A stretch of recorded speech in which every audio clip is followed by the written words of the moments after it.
it is all about the right tools. Yes, we have here in our shop a new tool for bore the cylinders. We do here in our CNC the closed-stack conversion. I show you in other videos. Here's the link. And now we can bore the cylinder when we do the closed-stack in one move. And that is pretty easy and makes me pretty happy. I want to show you this nice boring tool. That's from the brand Big Kaiser. I hope you can see it. Yes. It's absolutely awesome. It is we have so much precision with this tool, and I only want to show you how it works and how fine it is. Yes. Let's go. So, in the first step, we check the middle of the cylinder out and the height of the deck.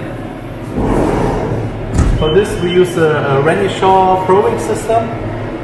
It is very, very good. So, you see, now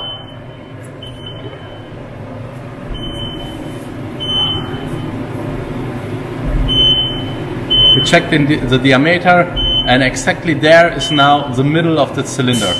And here you see the diameter of this cylinder. Yes, perfect. Okay, now we have the diameter.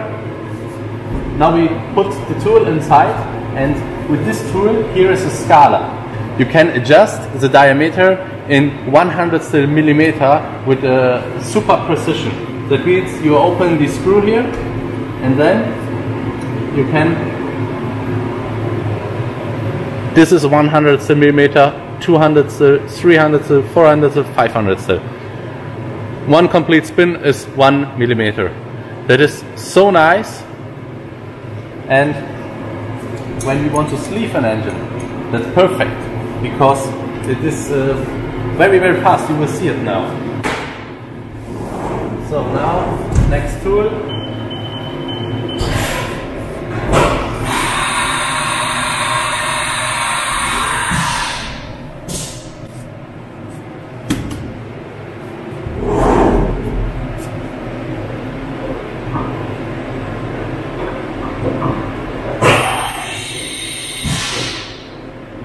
Yes, nice. Now we check. Here you can see it. Check it out there. Okay, yeah. The next oversize is 99.75 millimeters. That's an EJ257, and now we want to bore it off to 99.68. The rest we do in the honing process at this machine. You know them, yes, right? And that is super easy when you can do it all on one machine. Let's go. So we have the middle of the cylinder, and now we go here to the VPS, to the program drilling. In the first step it asked me with which, if I want to bore with cooling or without. I said with cooling, then which tool, 15, speed 600, feed rate 150.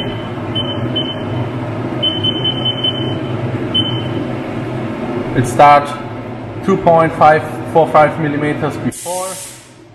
The end is minus 123 millimeters. That's the length of the cylinder. So, last check. Yes, right. So, here it is. I would say, let's go.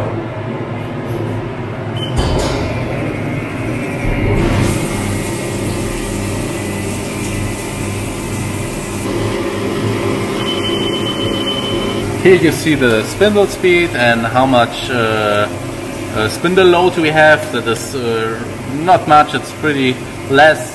And here's the feed rate. And here you can see how deep the machine is running. I said you have to run minus 123 millimeters. Yes.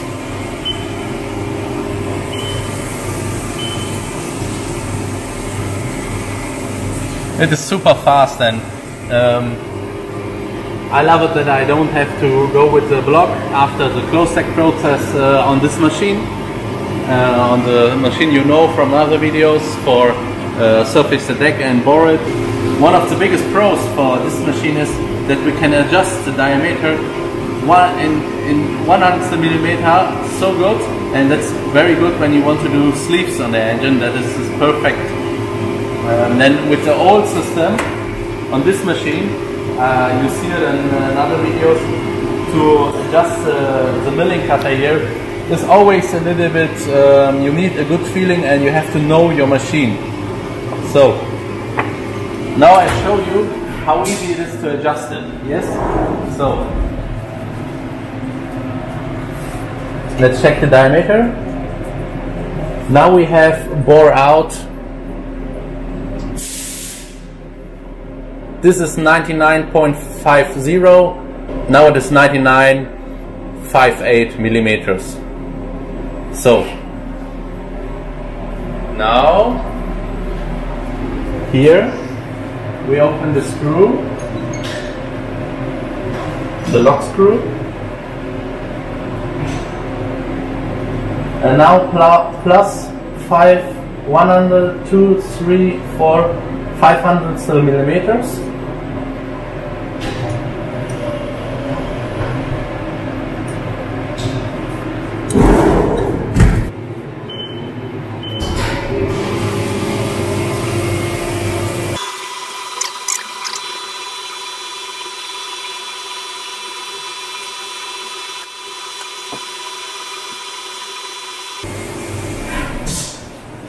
Yes. So now when this tool is good, we have now 99, 50, 60, 63 millimeters.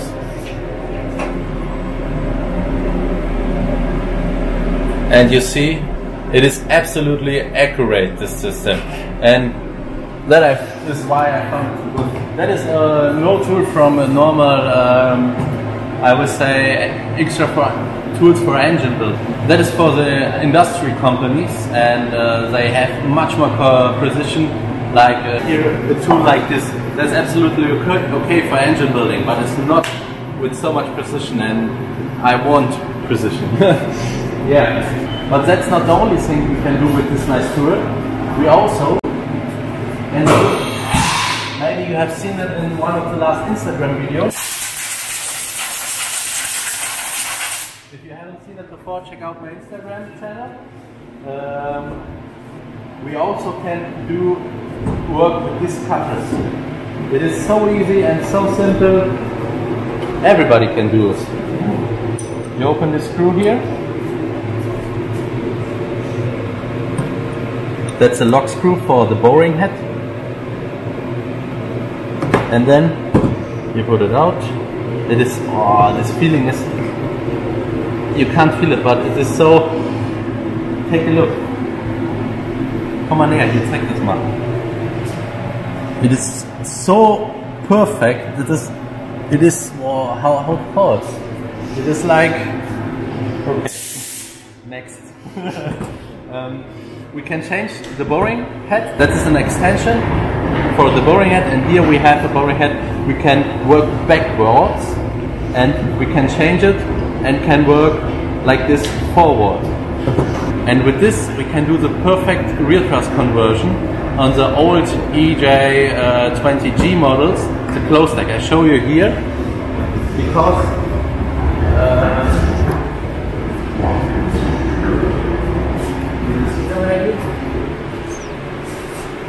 that's take a look what it is. EJ22. That's the best engine you can get from factory. And you see here is no space for rear thrust bearing. These engines are middle thrust, and when we do the rear thrust conversion, it looks like this here. Like this. You can install the bearing here. I always say it wrong, bearing. Is bearing, bearing? I don't know. So you can install it here, and then you can drive the stroker crankshaft from, or the original EJ 25/7 crankshaft with 79mm stroke. So yeah, that's why we need, of course, this tool, and I only want to show you. It's absolutely awesome. For me, as a machinist, I have a fable for tools like this because it is so accurate. Yeah. So yes, that was it. Only that. Thank you for watching, guys. Don't forget to subscribe on my channel, Instagram and Facebook. See you. Bye bye and ciao.